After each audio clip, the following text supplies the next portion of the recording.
Bonjour tout le monde. Aujourd'hui, on parle d'un sujet qui enflamme l'actualité dernièrement et c'est la cyberintimidation. Comme vous le savez sûrement, plusieurs vedettes se sont fait attaquer sur les médias sociaux, dont Sophia Loren et Andy Duquette, et elles se sont levées pour dénoncer ces actes. Mais les artistes ne sont pas les seuls à subir de l'intimidation sur le net, les jeunes aussi. On voit vraiment qu'il y a une problématique sociale qui s'installe et pour en discuter, la psychologue que vous allez sûrement reconnaître, Marianne Sergerie, est avec nous aujourd'hui. Bonjour Marianne. Bonjour Valérie. Ça va bien? Oui. Dernièrement, on voit et on entend souvent dire « telle personne a été victime de body shaming ». Mais qu'est-ce que le body shaming? En fait, le body shaming, c'est quand une personne émet des commentaires, des critiques très, très négatives, voire humiliantes à l'endroit d'une autre personne, sur notamment son apparence corporelle, donc au niveau de l'apparence physique, au niveau du poids surtout, de la taille.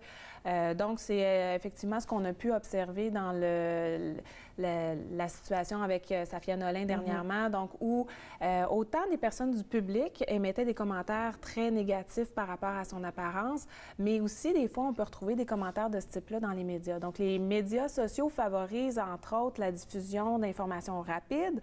Ça peut être positif quand c'est des commentaires qui sont favorables, mais ça peut avoir vraiment un impact assez grand quand c'est des commentaires qui sont discriminatoires ou encore qui sont humiliants à l'endroit d'une autre personne. Il n'y a pas seulement les célébrités là, qui peuvent subir, en fait, être victimes de body shaming. Il y a aussi des adolescents, par exemple, qui peuvent être victimes de ça par l'entremise, entre autres, des médias sociaux. Critiquer quelqu'un sur son aspect corporel, ça nourrit la cyberintimidation, mais est-ce que la cyberintimidation peut se manifester sous d'autres formes? Oui, la cyberintimidation va se manifester sous plusieurs formes. Donc, qu'est-ce que c'est aussi la cyberintimidation? Oui. C'est quand on va intimider une personne par l'entremise des nouvelles technologies. Donc, le body shaming est une forme, dans le fond, de cyberintimidation. Donc, quand on va voir des commentaires négatifs, des critiques, des insultes qui vont être publiées soit par l'entremise des médias sociaux, mais aussi des fois dans des communications, des conversations. Donc, ça peut être aussi. C'est ça. Donc, ça peut être des textos envoyés à la victime, ça peut être des chats, donc ça va prendre vraiment plusieurs formes. On peut voir aussi des fois des personnes qui vont usurper l'identité d'une autre personne pour la mépriser ou la dénigrer. Donc, à ce moment-là, prendre l'identité, voler son identité, créer un faux compte. Créer une page Facebook.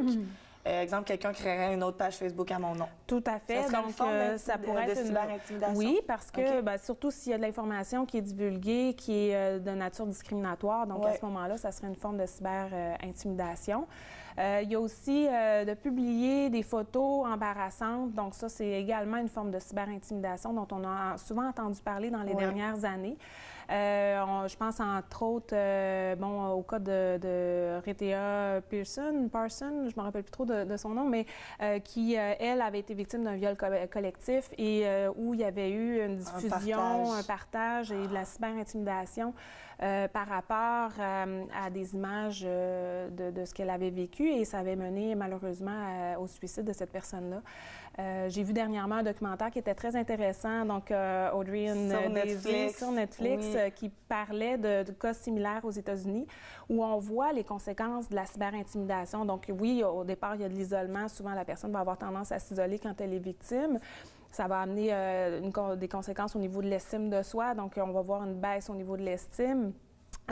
Différents impacts dans sa vie aussi. Là. Ça va avoir des altérations au niveau du fonctionnement qu'on appelle. Mais dans certains cas, on va voir apparaître des idées noires, des idées suicidaires et même des personnes qui vont passer à l'acte malheureusement. Donc, c'est un documentaire super intéressant qui, en fait, malheureux par rapport aux histoires qui sont survenues, mais qui illustre justement des personnes qui ont été victimes au départ d'agressions sexuelles, mais où l'information a été partagée sans leur consentement, bien entendu. Là. Puis, sur le net, ça se partage en un claquement de doigts, puis des milliers de personnes peuvent le voir. C'est ça, le danger, c'est la vitesse à quel point l'information se partage vite. Tout à fait. C'est instantané. Donc, l'information se diffuse très, très rapidement, peut être très large. C'est un des effets, je dirais, de la cyber-intimidation dans le sens où on ne peut pas nécessairement savoir combien de personnes ont été témoins de l'intimidation. Donc, ça a des effets assez insidieux sur sur les victimes. C'est aussi difficile parce que l'intimidation ne cesse jamais. Autrefois, bien que c'était des situations qui étaient difficiles, l'intimidation pouvait dans le fond, se produire à l'école. Quand la personne revenait à la maison, elle pouvait avoir un peu de répit. Elle pouvait se réfugier. Maintenant, c'est ça, avec la cyberintimidation, bien aussi, l'intimidation se poursuit à l'intérieur du foyer. Donc, ça entraîne encore là des conséquences assez sérieuses. C'est bon que tu émettes ce point-là parce que c'est exactement ce que j'allais dire. Le fait que les jeunes aujourd'hui continuent de se faire intimider à la maison, en ligne, comment réagir face à la cyberintimidation?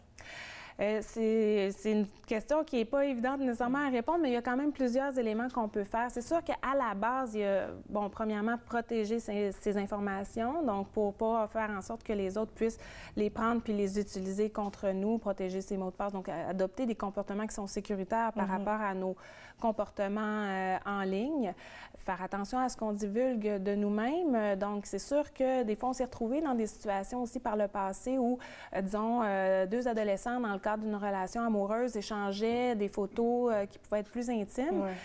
Puis, des fois, même quand la relation n'était pas terminée, le contenu pouvait sortir et être divulgué et, être transmis à l'école en entier. Donc, d'être sensible à ça, de dire, OK, c'est quoi l'impact de ce que je produis comme matériel et comment il peut être repris dans d'autres contextes. Être conscient aussi de l'impact de si nous, on diffuse cette information-là. Des fois, les gens vont avoir l'impression que c'est pas vraiment eux, ils font juste comme la partager, mais dans le fond, ils sont aussi... Oui, il y a des impacts. Tout à fait. Puis, je pense que, il y a des conseils de base qui sont de peut-être se retirer de l'environnement quand il y a de la cyberintimidation, de bloquer les messages, les textos qu'on reçoit dans ces contextes-là, d'en parler à un adulte de confiance, un parent, un enseignant, un ami de la famille, donc d'essayer de trouver des solutions. Dans les écoles aussi, il y a beaucoup de protocoles qui sont faits pour l'intimidation, pour essayer d'enrayer ce phénomène-là.